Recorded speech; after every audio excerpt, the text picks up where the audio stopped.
नमस्कार. आज आपण बनवणार आहोत कपकेक. चला तर मग रेसिपी पाहूया.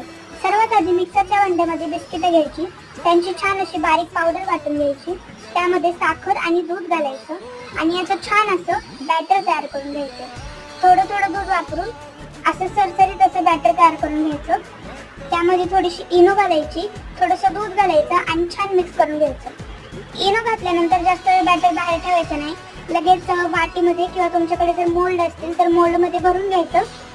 वाट्या व्यवस्थित टॅप करून घ्यायच्या, जेणेकरून त्याच्यामध्ये काही एअर बबल्स राहिले असतील तर ते निघून जातील आणि लगेचच कपकेक बेक करायला ठेवून द्यायचं.